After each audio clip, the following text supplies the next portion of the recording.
দর্শক সবাই কেমন আছেন? আবার চলে আসলাম নতুন একটা ভিডিও নিয়ে আপনাদের সামনে। তো আজকে দর্শক গান শুনে বুঝতে পেরেছেন আর সাবটাইটেল দেখে বুঝতে পেরেছেন যে কি নিয়ে আমি চলে আসলাম ভিডিওতে। তো আমার আসলে মেন্টালিটি না, আসলে ম্যাটারনিটি, মানে আসলে তানজিলা আর তিশার ভাষণে, জাতির উদ্দেশ্যে যে ভাষণ ছিল, সেখানে তানজিলার ইংরেজি শব্দ শুনে আমি বুঝলাম যে ভাগ্য ভালো যে এই সরকার পতনের জন্য অটো পাস দিয়ে তানজিলা পাশ করে গেছিল, না তো এসএসসির মতো ইংলিশে ডাব্বা মেরে আবারও মনে হয় পুনরায় পরীক্ষা দিতে হতো এইচএসসি। তো এইটা উপলক্ষ হলেও তানজিলার এই গলাবাজি বন্ধ করা উচিত। দর্শক দেখেন, একটা কথা বলি, সেটা হচ্ছে এর আগে যখন শারমিন তার গহনা নিয়ে ভিডিও দিল, আমি কিন্তু সেটা গত ভিডিওতে আপনাদের সামনে বলেছি। আমি তখনই ধারণা করছিলাম যে ফকিন্নির পুত তিশা আর ফকিন্নি তানজিলা চুপ করে থাকবে না। তো এরা কিন্তু আসলেই চুপ করে থাকেনি। আমি মাঝখানে তানজিলাকে খুব বেশি পছন্দ করছিলাম, সত্যি কথা যেটা, যে না, যে স্বামীকে নিয়ে সে ইনস্টাগ্রাম করতেছে, তারপর ধরেন মানে তিশা এইসব ইয়াকি ফাটামি থেকে দূরে আছে। কিন্তু না, ঢেকি স্বর্গে গেলেও ধান ভানে, কয়লা ধুলে ময়লা যায় না। তিশার রক্ত যেহেতু তানজিলা, হাসে মাকন্দর মেয়ে, কুলফিয়ালার মেয়ে, যার বাপ ঠিক নাই, সে তো এরকম করবেই। সে আজকে গলাবাজি করে কি বললো জানেন? অনেকে নাকি নানি বাড়িকে গোনায় ধরে না। তানজিলার কি আসলে কোনো দাদি বাড়ি আছে? এই নানি বাড়িতেই কিন্তু তানজিলা পালছে। একটা কথা আছে না, মানুষ একটা পর্যায়ে শিকড় ভুলে যায়। তানজিলা কিন্তু আজকে এসে শিকড়ই ভুলে গেছে। হ্যাঁ, সে বলতে পারতো যে তার মানে নানি বাড়ির দিক দিয়ে হচ্ছে তার খালা, মানে তিশা চাচার মেয়ে শারমিন, সেটা দিয়ে বলতে পারতো। কিন্তু মানুষ নানি বাড়িকে গোনায় ধরে না। মানুষের তো বাপের বাড়ি থাকে, দাদা বাড়ি থাকে, সেদিক দিয়ে। তার তো বাপের বাড়ি নেই, দাদা বাড়ি নেই। এত বড় গলাবাজি যে তানজিলা করলো, আর তানজিলা আজকে তার ছোট মনের পরিচয় আবার দিয়ে দিল, যে সে বললো যে যাকে যতটুকু দেয় সেই হিসাব করে দেয়।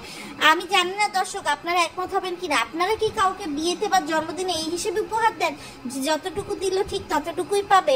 সেই হিসাব যদি দর্শক করতে যান, তাহলে তো আসলে সেই ঋণ কখনোই শোধ হবার মতো না। তো তিশা তানজিলা মিলে শারমিনকে কিন্তু ধুয়ে না দিলেও পারতো। তারা এমন ভাবে ধুতে চাইছে যে দর্শক যেন না বোঝে।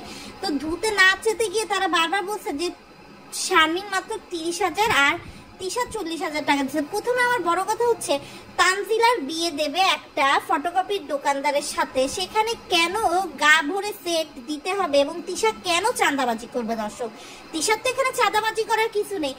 বিয়ে এমন একটা জিনিস, যার যেটা ইচ্ছা সেটা দেবে। তাহলে তানজিলা সেটা কেন ধরছে না যে তিশা চাঁদাবাজি করে সবার কাছ থেকে গহনা নিছে? সেই সময় মানে আপনার শারমিনের বাপ আইসিইউতে ছিল, শারমিনের বাপের শরীর খারাপ ছিল, সেই সময় শারমিনের বাপ মারা গেছে। এবং সেই সময় তাহলে বুঝেন যে ওদের অর্থনৈতিক অবস্থা কেমন ছিল। শারমিনের কিন্তু সেই সময় যে খুব একটা ভিউ ছিল তা না। তো সেই সময় সে তার নিজের বিয়ের জন্য বুঝাচ্ছিল, তার মধ্যে থেকে সে 30,000 টাকা, মাত্র তো 3,000 টাকা দেয় নাই, 30,000 টাকা দিছে। এটাকে এত মানে নিচু করে দেখার কি আছে? আর তিশা যে এত মানুষকে ধুয়ায়, তানজিলার মানে চুপা এত বেড়ে গেছে যে তিশা বোবা হয়ে গেছে। ভিডিওটা ছিল বাংলাদেশি মম তিশা চ্যানেল থেকে। আমরা দর্শকরা ভাবছিলাম তিশা তার স্টেটমেন্ট দেবে, কিন্তু তিশাকে একদম বোবা বানিয়ে তানজিলা দিয়ে দিছে। তানজিলা যদি এত স্টেটমেন্ট দেওয়ার ইচ্ছা থাকতো, সে তার চ্যানেল থেকে কেন দিল না?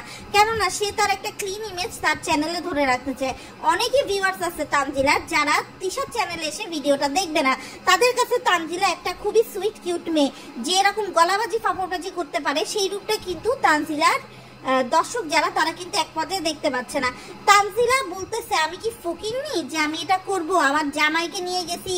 আরে ভাই, বিয়ে বাড়িতে তুই তোর জামাই বসে বসে মোবাইল টিপছিস, গেছিস মোবাইল টিপতে, এর চেয়ে তুই না যেতে তুই কি কাজটা করছিস বল? তোর জামাই আর তুই হদল কুতকুত মেলে আর কি কাজ করছিস? আর তিশা বা কি কাজ করছে? রং খেলা জানে, এই জানে। তোদের তো কেউ পায়ে ধরে বলে নাই যে ভাই তোরা আমার বিয়েতে থাক, তোরা আমার বিয়েতে না থাকলে হবে না।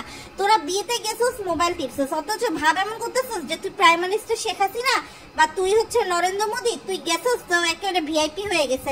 তুই তো বুবলিও না, উপবিশ্বাসও না। না তোর স্বামী সাকিব খান, তোর স্বামী তো সাকিব, তাই না? তুই সাকিবের বউ তানজিলা। শোরুম দিয়ে তুই বলিস তুই নাকি দিনে 7-8 লাখ টাকার প্রোডাক্ট উঠাস। দিনে 7-8 লাখ টাকার প্রোডাক্ট উঠলে তুই শোরুম তো অতটুকু ভাড়া নিতি না। তুই বসুন্ধরা সিটির যদি একটা শোরুমে বলতে 7-8 লাখ টাকার প্রোডাক্ট মানতাম। তোর প্রোডাক্টের কোয়ালিটি এত বাজে, এত বাজে, এত বাজে মাঝে যে 14টা রিটার্ন আসে। যাই হোক, তিশা বলেই দিল যে তিশা নাকি গরিব, তিশারা কোটিপতি না। তিশা যদি গরিব হয় তাহলে আমার আসলে আর কিছু বলা নেই, তাহলে একদিন আসলেই এরা গরিব হয়ে যায়, গরিব হয়ে এরা আসলে বোঝুক। তো এরা এত পরিমাণে নিচে নামছে দর্শক, তারা বলেই দিছে যে জামাই বাজারে নাকি একে তো হচ্ছে বাড়ি থেকে সালাম করে সালামি দিছে, তারপরে নাকি বাপ্পি ইলিশ মাছ কিনে দিছে। আসলে যদি বাপ্পি এই কাজটা করতো তাহলে এটা বাপ্পি বলতো, তিশা কেন এই কথাটা এসে বললো? আর একটা জিনিস খেয়াল করছেন, এই ভিডিওটা কিন্তু বাপ্পি আর তিশা সে করতে পারতো, কিন্তু বাপ্পির তো ওই যে উকিল সাজতে হবে সব জায়গায়, সেই জন্য বাপ্পি কিন্তু উকিল সাজার জন্য এই ভিডিওতে ভালো সাজতে, এই ভিডিওতে সে আসেই নাই। এরপরে কি হবে? এরপরে শারমিন রাজ মিলে একটা ভিডিও দেবে, তারপর বাপ্পি সবার সামনে এসে মানে দুটো মিলে সলভ করবে, এমনও হতে পারে এটা ভিউ বানানোর একটা স্ট্র্যাটেজি।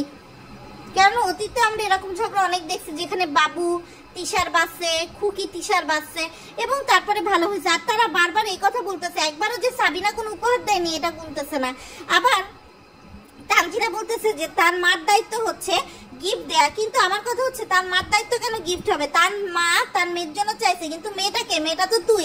এমন না যে তোর মা এটা তাবিয়ার বিয়ের জন্য চাইছে, তুই বড় বোন হয়ে তুই কেন দিবি, এটা তোর দায়িত্ব না। তোর তো কথা মেলে না, মেলে বল, তুই নিজেই বল ভাই, তোর কথা কিন্তু মেলে না। তা আমি বলবো শারমিনেরও আসলে এক প্রকারের ছোট করে সে দেখাইছে, যদি আসলে এই ভালোবেসে যা দিছে সেটাই হয়, তাহলে শারমিনেরও এভাবে শুধুমাত্র তিশার গিফটে এসে ওজনটা না বলার কোনো কারণ আমি দেখছি না। এটা সে তিশাকে ইচ্ছা করে পোক করছে, কেননা সে জানে যে তিশা চুপ করে থাকার বান্দা না। তবে হ্যাঁ, এই কথা সত্যি, তিশা বাপ্পি যে পরিমাণ সামর্থ্য রাখে তারা আরেকটু ভালো কিছু দিতে পারতো। কিন্তু আমি একটা বিষয় বুঝলাম না, তানজিলা এভাবে তার নানি বাড়িকে কেন ছুঁড়ে ফেলে দিল? সে কেন এভাবে বললো যে সে বিয়েতে গেছে, বিয়েতে অনেক আগে গেছে, সে কেউ শাড়ি পরতে চায় নাই, সবাইকে রাজি করাইছে। শাড়ি কে পরছে ভাই বিয়েতে?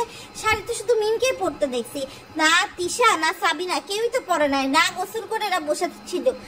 আর তানজিলা গেছে বিয়েতে ঠিকই, তানজিলা বিয়েতে গিয়ে কি করছে দর্শক বলেন? কয়েকটা মিষ্টি আর পিঠা নিয়ে তানজিলা গেছে, তানজিলা এরপরে হচ্ছে নিজেই মার্কেট করতে গেছে। আর তিশা কি করছে?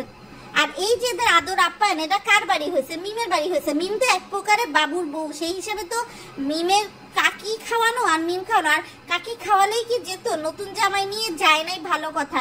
এত কি মানুষের মাথায় থাকে? নতুন জামাই নিয়ে তো এর আগেও এসছে, মিমের বিয়ের মধ্যেও এসছে, সেই সময় তো কাকি খাওয়ায়নি। আর মিমের বিয়েতে শারমিন সুতো দিক না কি দিক, সেটা তো শারমিন আর মিমের বোঝাপড়া, সেটা নিয়ে তো আসলে তিশা বা তানজিলার বলার কিছু নাই, তাই না? তারপর তানজিলা বলতেছে যে তার এক শ্বশুর বাড়ির বিয়েতে সে ওই যে শাড়ি দিল তার এক ননদকে, সে নাকি ওখানেও 2-3 হাজার টাকা দিছে, আর তার এসে 1,000 টাকা দিছে।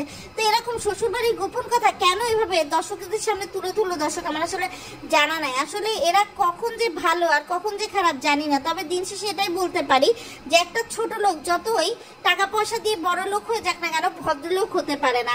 এটা আমি শারমিনের ক্ষেত্রেও দেখলাম, তিশা তানজিলার ক্ষেত্রেও বললাম। আপনার কাছে এই বিতর্কে আপনি কার পক্ষে? তিশা তানজিলার পক্ষে নাকি শারমিনের পক্ষে? আমি তো কারোর পক্ষেই না।